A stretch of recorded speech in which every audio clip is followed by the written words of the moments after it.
Happiness is not an agreement. Repeated it. Happiness is not an agreement. Actually, it's an attitude. Means happiness जो है या खुशी जो है वो समझौता नहीं है, बल्कि एक रवैया है, या कह सकते हैं कि अपनी एक अभिवृत्ति है अपने आप में. Good evening to all of you. All welcome to all of you in my class. Actually, in our family notable class by Lucky Singh. I hope आप सभी अच्छे होंगे, और डबल अच्छे इसलिए होंगे बहुत दिन बाद मेरे को देख के एक एनर्जेटिक एंड पावरफुल इवनिंग के साथ. एक्चुअली गाइज, आप लोगों के दिमाग में काफी दिन से ये चल रहा होगा कि why should not ma'am send any videos और upload any videos, because there was a lot of work in my home before of Diwali and after of Diwali. You understand there are many type of rituals of Diwali and Bhai Dooj, and उसके बाद थोड़ा सा मेरे को office के urgent काम से जाना पड़ा. दैट्स वाई मैं वीडियो अपलोड नहीं कर पा रही थी. आई होप आप सभी समझेंगे मेरी कंडीशन को. तो आज मैं आप लोगों के लिए आगे लेकर आई हूँ प्रोनाउन. प्रोनाउन में मेरे को याद है कि मैं kinds of pronoun, actually I have completed kinds of pronoun, and now the turn of personal pronoun with definition and with clear explanation. ठीक है, तो शुरू करते हैं. प्रोनाउन का पहला जो टाइप है personal pronoun. Personal pronoun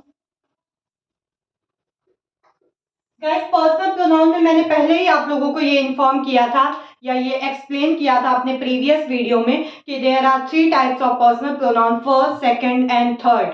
actually these are types, not these are sequence, these are types. Means first is first person, second is second person, third is third person. Okay, clear है guys. मैंने आप लोगों को ये भी बताया था कि फर्स्ट पर्सन मीन्स जो कहता है या जो स्पीकर है. ठीक है, इसमें हम इस कुछ ट्विस्ट करते हैं कि जो स्पीकर है that is called first person. जो लिसनर है means who is listening to you, means वो लिसनर मीन्स सेकंड पर्सन हो जाएगा.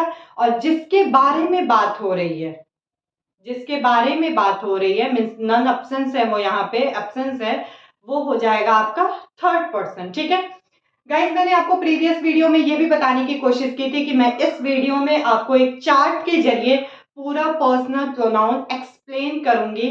तो उसका टर्न आ गया है, फटाफट देख लेते हैं. सबसे पहले तो मैं आप लोगों को ये बताऊं कि पर्सनल प्रोनाउन से ही टेंस का बेस शुरू होता है. मीन्स पर्सनल प्रोनाउन के अकॉर्डिंग ही हम हेल्पिंग वर्ब का यूज करते हैं, मेन वर्ब का यूज करते हैं. ठीक है, क्लियर है ये चीज. तो थोड़ा सा चार्ट के लिए मेरे को एक्स्ट्रा स्पेस की जरूरत पड़ेगी. That's why I want to erase this. And personal pronoun, personal pronoun नाम से ही पता चल रहा है, ये अपने आप को नाम से ही डिफाइन कर रहा है, रिलेट कर रहा है. मीन्स पर्सनल मीन्स व्यक्तिगत है इसके अंदर. और वाकई जो फर्स्ट पर्सन है, सेकंड पर्सन है, थर्ड पर्सन है, वो लिविंग थिंग्स मीन्स व्यक्तियों के बीच में, पर्सन के बीच में ही पर्सनल प्रोनाउन का एक्सप्लेनेशन किया जा रहा है. देख लेते हैं. First person, first person, second person and third person. ठीक है, एक चीज आप लोगों को आज मैं एक्स्ट्रा नॉलेज और दूं कि बहुत लोग फर्स्ट को ऐसे लिखते हैं. It is wrong. ये गलत तरीका है फर्स्ट लिखने का. या तो आप ऐसे लिखो या फिर ऐसे लिखो. ठीक है, या फिर ऐसे लिखो. फर्स्ट आप सीधे स्पेलिंग लिख दो, but it is wrong way to write. Okay, clear है ये चीज. अब आ जाते हैं हम अपने मेन मुद्दे पे, इधर उधर की बातें किए बिना. फर्स्ट पर्सन जो है वो हमारा क्या हो जाएगा, आई हो जाएगा, वी हो जाएगा. ठीक है, जो हमारा सेकंड पर्सन है गाइस वो हो जाएगा यू. एंड थर्ड पर्सन में हम आ जाते हैं ही, शी, इट, दे. क्लियर है ये चीज. अब गाइस, इसमें मैं थोड़ा सा आप लोगों को एक्सप्लेन करना चाहूंगी कि जो first person, second person, third person हमने बताया, ये तो बात हो गई पर्सनल प्रोनाउन की, लेकिन सेंटेंस में इसके यूज किस तरीके से किए जाते हैं, या इसके जो और भी केसेस हैं उसका यूज किस तरीके से किया जाता है, ये भी मैं आज आप लोगों को बताऊंगी। अगर हम केवल नेम वाइज लेके चलते हैं, we want to forgeted it, what is first person, what is second person and what is third person, अभी ये मुद्दा नहीं है। अभी मुद्दा है I, we, you, he, she, it, they, कि ma'am what is this, which type of we can use in our sentence, मतलब ये है कि हम इसको किस तरीके से यूज कर सकते हैं अपने सेंटेंस में। अभी सबसे बड़ा मुद्दा ये है, ठीक है। तो जो आई है, वी है, यू है, ही है, शी है, इट है, दे है, guys these are called subjective case, subjective case, and these are called in modern English nominative case and meanings are same, ठीक है। इसको हम ऊपर लिख लेते हैं कि इसको हम क्या कहेंगे, सब्जेक्टिव केस। सब्जेक्टिव केस नाम से ही पता चल रहा है, सब्जेक्टिव मतलब जो कि सब्जेक्ट में एक्टिव हो, दैट इज कॉल्ड सब्जेक्टिव। मतलब इसका यूज हम किस में करेंगे, सब्जेक्ट के फॉर्म में यूज करेंगे, ये कभी भी ऑब्जेक्ट के फॉर्म में या पॉजिटिव के या पॉजिशन के फॉर्म में यूज नहीं होगा। क्लियर है ये चीज। अब गाइस आ जाते हैं अपने दूसरे पॉइंट पे कि ठीक है मैम, भाई हम तो सब्जेक्ट में यूज कर लेंगे, I am a girl, I am a ladies, he is a boy and he is doing a work, कुछ भी हो सकता है। ही या फिर they live in Azamgarh, they live in Delhi, कुछ भी। तो ये जो दे हो गया, ही हो गया, I, you are a gentle boy, you हो गया, ये सारी चीजें आप देख रहे हैं कि सब्जेक्ट में आ रहा है। अब आप लोगों के दिमाग में ये डाउट तो नहीं होना चाहिए कि व्हाट इज सब्जेक्ट, बिकॉज मैं प्रीवियस वीडियो में ये एक्सप्लेन कर चुकी हूँ कि what is subject, what is predicate, these are kinds of sentence. Clear है ये चीज। तो अब गाइस बात आती है सब्जेक्टिव, भाई सब्जेक्ट के रूप में तो हम इसे यूज कर लेंगे। Now the term of objective, नाम से पता चल रहा है ऑब्जेक्टिव, ऑब्जेक्टिव केस मतलब जिसका यूज हम ऑब्जेक्ट के रूप में करेंगे, मीन्स उसका मतलब अप्रोक्सीमेटली वही रहेगा, लेकिन वर्ड चेंज हो जाएगा। आई का जो गाइस ऑब्जेक्टिव होगा वो हो जाएगा मी। बहुत ही सिंपल है, मी। जैसे मान लो आई गेव हिम, मैं अभी हिम का ही यूज कर लेती हूँ। I gave him a book, मैंने उसे एक बुक दिया। उससे उसे की इंग्लिश यहाँ पे क्या हुई, हिम हुई। I gave him a book. अगर आप लोगों को थोड़ा सा भी सेंटेंस का स्ट्रक्चर याद होगा तो वर्ब के बाद में जो यूज होता है दैट वाज कॉल्ड ऑब्जेक्ट। तो ये जो हिम है वो क्या हो गया, ऑब्जेक्ट में यूज हो रहा है, और ऑब्जेक्ट में यूज होने के नाते ही उसको हम क्या नाम दे रहे हैं, ऑब्जेक्टिव केस का नेम दे रहे हैं, या फिर ऑब्जेक्टिव नेम कह रहे हैं उसको, ठीक है।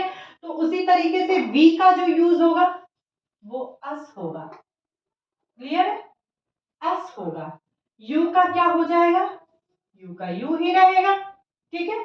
I give you a book, he का क्या हो जाएगा, हिम। बहुत ही केयरफुली सुनिएगा, ये जो मैं बता रही हूँ ये ऑब्जेक्ट में यूज होने वाली चीजें हैं। अभी मैं पॉजेशन फॉर्म भी बताऊंगी। पॉजेशन फॉर्म का मतलब होता है कि जिसमें का शब्द का या फिर का अर्थ आ जाए, जैसे मेरा, उसका, हमारा, उनका, उसकी, तुम्हारा, मतलब जिसमें पॉजिटिव पॉजिशन का यूज हो जाए या जिसमें अपनेपन का यूज हो जाए, that is called positive case, ठीक है। तो ही का अभी तो फिलहाल we should notice on objective case, he का हिम हो जाएगा, शी का हर हो जाएगा। क्लियर है, इट का इट्स, दे का देम हो जाएगा, ठीक है। अब बात आती है पॉजिटिव, पॉजिटिव केस की अगर हम बात करें, आई का क्या हो जाएगा, माइंड, माई भी होगा, माइंड भी होगा। अब गाइस माई और माइंड में मैं आपको डिफरेंस क्लियर करते चलूं कि जो आम लैंग्वेज में अगर मैं आपको बताऊं, जनरल लैंग्वेज में अगर मैं आपसे डिस्कस करूं, तो जो माई का यूज होता है वो उसके बाद वर्ड का यूज होता है, ठीक है। जैसे दिस इज माई शॉप या this is my class, okay. अगर इस चीज को हम दूसरे सेंटेंस में यूज करें, this class is belonging to mine, this class is belonging to mine, मतलब जो ये माइन है वो अर्थ तो पॉजिशन का दे रहा है या पॉजिटिव केस का दे रहा है, लेकिन यूज ऑब्जेक्ट के रूप में हो रहा है। वही चीज क्या हो जाता है हमारा, जो पॉजिटिव का दूसरा फॉर्म होता है। इसको अगर हम दूसरे लैंग्वेज में आपको बताएं तो पॉजिटिव को हम दो में डिवाइड करते हैं। एक तो हमारा हो जाता है एडजेक्टिव, जो इधर की चीजें हैं गाइस वो एडजेक्टिव हैं, और जो इधर की चीजें हैं वो प्रोनाउन है। तो प्रोनाउन में जो अधिकतर यूज होता है उसको ही हम क्या कहते हैं कि यूज तो उसका पॉजिटिव के रूप में होता है, लेकिन लिखा किस फॉर्म में जाता है, वो ऑब्जेक्ट के फॉर्म में लिखा जाता है।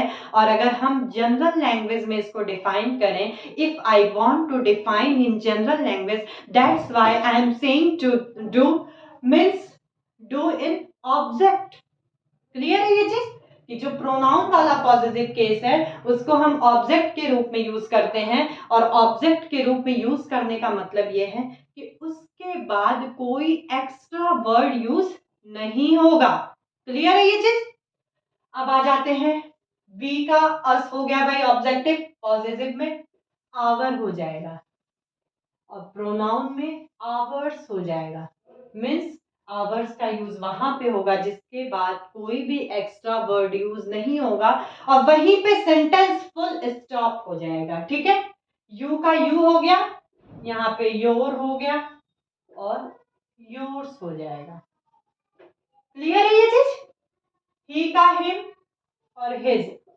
अब यहाँ पे गाइस हिज ही रहता है, क्योंकि इसका जो प्रोनाउंशिएट अगर हम करेंगे डबल एस लगा के तो his, this is wrong pronunciate, that's why researcher ने बोला कि हिज को हिज ही रहने दो। मीन्स ये दोनों केस में एडजेक्टिव एंड प्रोनाउन दोनों में ही ये हिज रहेगा, ठीक है।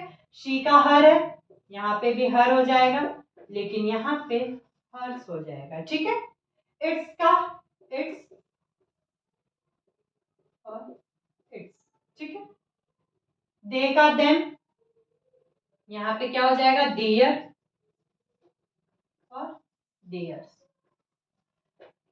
तो गाइस बहुत से हमारे बच्चे कंफ्यूज होते हैं, बहुत से ये बच्चे कंफ्यूज होते हैं कि मैम ये आवर में एस लग गया, माई की जगह माइन भी हो जाता है, कभी कभी योर में एस लग जाता है या हर में हर्स लग जाता है, तो इसका यूज हम कैसे पहचानेंगे। तो इसका मतलब अच्छा एक और मैं लैंग्वेज में समझाती हूँ कि सेंटेंस से मतलब जो जिस सेंटेंस में एडजेक्टिव पॉजिटिव यूज होता है उसमें क्या है कि पॉजिशन का जो इफेक्ट होता है वो मान लीजिए 70 to 90% होता है, लेकिन जो प्रोनाउन में हमारा पॉजिटिव यूज होता है वहां पे पॉजिटिवनेस का यूज या फिर इफेक्ट कह सकते हैं वो 110% होता है। You can see example, this is my shop, no this shop is mine, मतलब दिस इज माई शॉप, ये शॉप मेरी है, मतलब मेरे साथ ये किसी की भी हो सकती है, मेरे और भी फैमिली मेंबर है। But if we tell about our hand, our eyes, our body parts, we are saying this is mine hand, this hand is mine, this eyes these eyes are mine। मतलब वहां पे क्या है कि यहाँ पे एक बहुत ज्यादा अधिकार दिखाने का प्रयास किया जा रहा है कि जिस बारे में यहाँ पे चर्चा की जा रही है ये या तो केवल मेरी है या केवल उनकी है। अप्रोक्सीमेटली वहां पे जो अधिकार है या पॉजिटिवनेस है वो कितना है, 100% है। क्लियर है ये चीज। तो ये गाइस पूरा का पूरा हमारा चार्ट है पर्सनल प्रोनाउन का। अब हम इसमें एक चीज और ऐड करते हुए चलते हैं।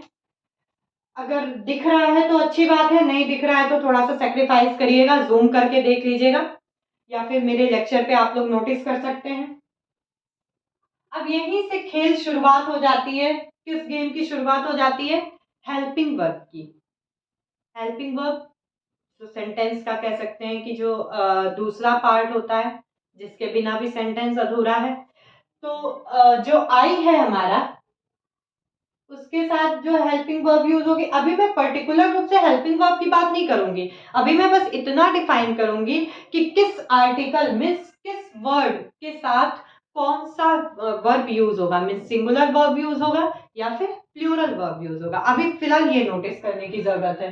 तो आई के साथ जो हमारा यूज होगा गाइस, वो क्या यूज हो जाएगा, सिंगुलर वर्ब यूज हो जाएगा। यहां पे लिख लेती हूं मैं सिंगुलर वर्ब, ठीक है। वी के साथ प्लूरल, यू के साथ, देखिए फर्स्ट में हमारा आई के साथ सिंगुलर यूज हुआ, वी के साथ प्लूरल।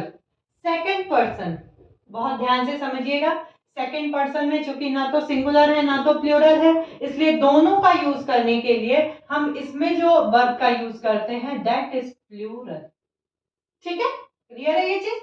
ही के साथ सिंगुलर, ही का मतलब वह होता है, शी का मतलब जो यूज होता है, बता रही हूं मैं, यहां पे भी सिंगुलर, इट के साथ भी सिंगुलर एंड दे के साथ प्लूरल वर्ब यूज होगा, ठीक है। आ रही है बात समझ में।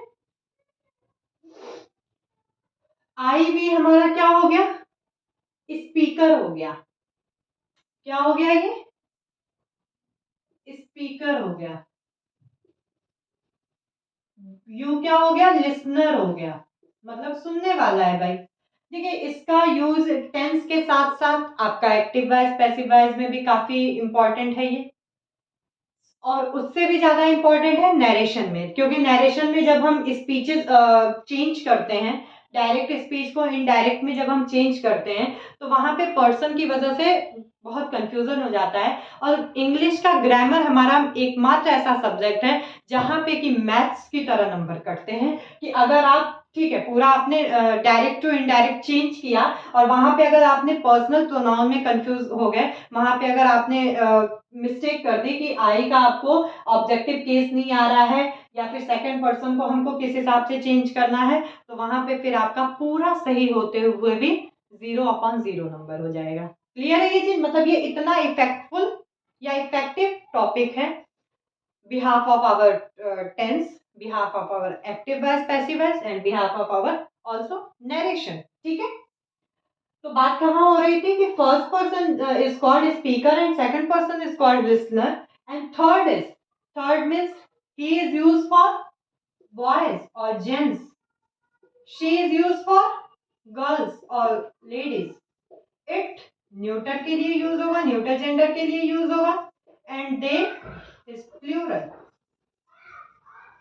Means they has not clarified their gender, मतलब दे में कोई जेंडर क्लियरिफाई नहीं है।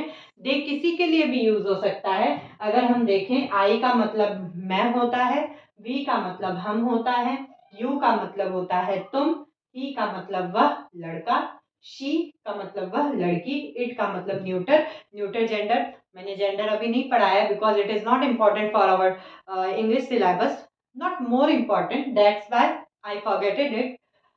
इट का मतलब न्यूटर, न्यूटर का मतलब ये होता है जितनी भी नॉन लिविंग थिंग्स होती हैं हमारे एटमॉस्फेयर में, उसके लिए अगर हम प्रोनाउन के रूप में यूज करेंगे, या फिर वहां पे जब हम नाउन का सब्स्टिट्यूट करेंगे, सब्स्टिट्यूशन करेंगे, तो वहां पे एक मात्र वर्ड लगेगा इट। मार्कर के लिए इट, बुक के लिए इट, फोन के लिए इट, व्हाइट बोर्ड के लिए इट, इसके अलावा और कोई वर्ड नहीं है। आ जाते हैं दे का गाइस ही और शी का मिला के एक प्लूरल दे दिया है कि दे इज अ प्लूरल वर्ड, मतलब इसमें दे का मतलब होता है उनका, इसमें ये बॉयज वाले भी आ सकते हैं एंड गर्ल्स वाले भी आ सकते हैं। यू का भी मैं आपको बता दूं, यू हमेशा प्लूरल फॉर्म में यूज किया जाता है। और थोड़ा सा जब मैं चाइल्डहुड में थी, तो जब यू का यूज मेरे को थोड़ा सा कंफ्यूज करता था, तो मैंने एक चीज दिमाग में बैठा लिया कि जो सामने वाला है, शुरू से थोड़ा सा ये था कि घर का ये संस्कार था कि सामने वाला छोटा है या बड़ा है, हमें सबको रिस्पेक्ट देना चाहिए। तो मैंने ये चीज दिमाग में बैठा लिया अपने आप को रटने के लिए या फिर समझने के लिए कि भाई यू है, सामने वाला है कोई, हम जिससे बात कर रहे हैं छोटा है या बड़ा है, हम सबको आप कह के बोलते हैं, शुरू से ये चीज सिखाया जा रहा है हम लोगों को। तो क्यों ना हम इसको ये मान लें कि ये आप है, भाई ये यू है ही नहीं, तो जब आप है, जब वो हमसे बड़ा है, तो वो उसके साथ हम प्लूरल वर्ब यूज कर देंगे। ये मैंने थोड़ा सा अपना ट्रिक अपनाया था, लेकिन आप लोगों को कंफ्यूज होने की जरूरत नहीं है। यू जो हमेशा प्लूरल फॉर्म में यूज होता है, दैट्स वाई यहाँ पे जो वर्ब होता है वो प्लूरल फॉर्म का वर्ब यूज होता है। क्लियर है ये चीज? अब थोड़ा सा इसका एग्जाम्पल देख लेते हैं।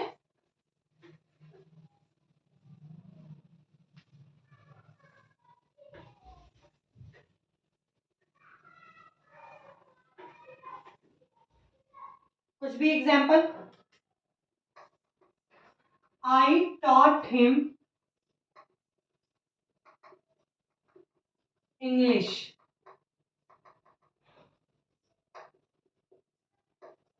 या फिर कोई सा भी एग्जाम्पल और ले लेते हैं।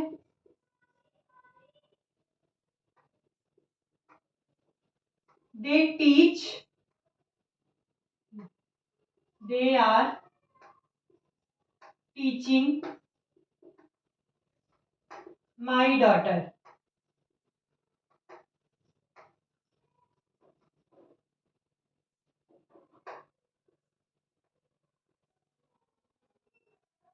दिस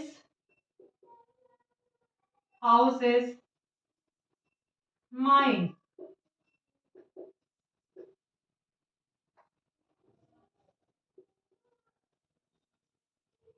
आई नो हिज, या हर इस बार ले लेते हैं।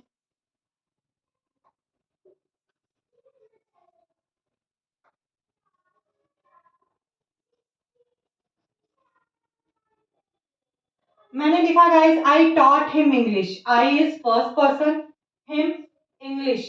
हिम का मतलब यहाँ पे क्या हो गया? Objective case. मैंने पढ़ाया आपको। तो I is subjective case and him is objective case. ठीक है। They, they is subjective case, my is, भाई आर क्या है? वर्ब हो गया। टीचिंग भी हमारा वर्ब हो गया। माई इज पॉजिटिव केस। ठीक है। दिस, ये भाई ये अभी क्या है?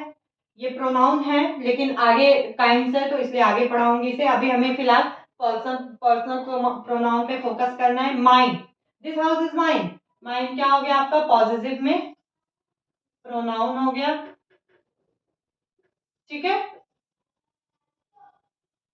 आई क्या हो गया? सब्जेक्टिव केस हो गया। हर हमारा जो यहाँ पे हो गया। अब यहाँ पे थोड़ा सा ध्यान देते हैं। आई नो हर इंटेलिजेंस, यहाँ पे एस कर देते हैं। आई नो हर्स इंटेलिजेंस, मतलब हम उसकी बुद्धिमत्ता को, मैं उसकी बुद्धिमत्ता को जानती हूँ। तो ये क्या हो गया? यहाँ पे पॉजिटिव केस हो गया। ठीक है। तो मेरे हिसाब से जो चार्ट के अकॉर्डिंग मैं जो भी दो चार एग्जाम्पल समझाने की कोशिश की हूँ, फिलहाल चार्ट हमारा क्लियर हो गया है। और इस हिसाब से क्लियर होना चाहिए कि हमें बिना देखे ये चीज दिमाग में बैठ जाना चाहिए कि भाई आई का जो होगा वो पॉजिटिव केस माई माइन हो जाएगा, और ऑब्जेक्टिव केस मी हो जाएगा। बी का ऑब्जेक्टिव केस अस हो जाएगा। मतलब कंफ्यूज होने की जरूरत नहीं है, नहीं रट्टा की जरूरत है। हमें फटाफट इसको तैयार कर लेना चाहिए। इस तरीके से चार्ट तैयार होना चाहिए कि वी का मतलब अस हो गया और पॉजिटिव में आवर हो गया। Ours is not more important. He, she, it, he का भाई हिज हो गया, हिम हो गया। शी का हर हो गया, हर्ट्स हो गया। इट का इट्स हो गया, इट हो गया। दे का डियर हो गया, देम हो गया। यू का योर, योर्स। ठीक है। और यू का जो ऑब्जेक्टिव केस होता है वो भी यू हो जाता है। ठीक है। जैसे मान लीजिए आई टॉट यू इंग्लिश, मैंने तुम्हें इंग्लिश पढ़ाया है। ठीक है।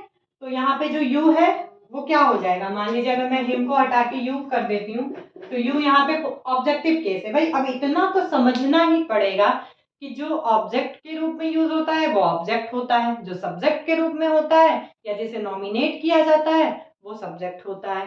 ठीक है। तो इतना क्लियर हो गया। तो आई होप आप लोगों को आज की वीडियो पसंद आई होगी पर्सनल प्रोनाउन के बारे में। कल मैं आप लोगों को सेकंड काइंड लेकर आऊंगी, इंटेरोगेटिव प्रोनाउन, और अगर टाइम ज्यादा नहीं लगा तो रिलेटिव प्रोनाउन भी उसमें कंफर्म कर दूंगी। क्योंकि थोड़ा सा इधर जो भी लेट हुआ है उसके लिए मैं वीडियो को मीन्स क्लास को बहुत जल्दी में कंटिन्यू करने की कोशिश करना चाहती हूँ कि जो भी हम लोग बैक हुए हैं वो फटाफट हम ट्रैक पे आ जाएं। तो वीडियो अगर पसंद आई हो तो लाइक करिए, शेयर करिए और ज़्यादा से ज़्यादा सब्सक्राइब करिए, जिससे कि क्लास में पढ़ाने का हौसला बना रहे। ठीक है। Thank you so much. Bye bye, good night.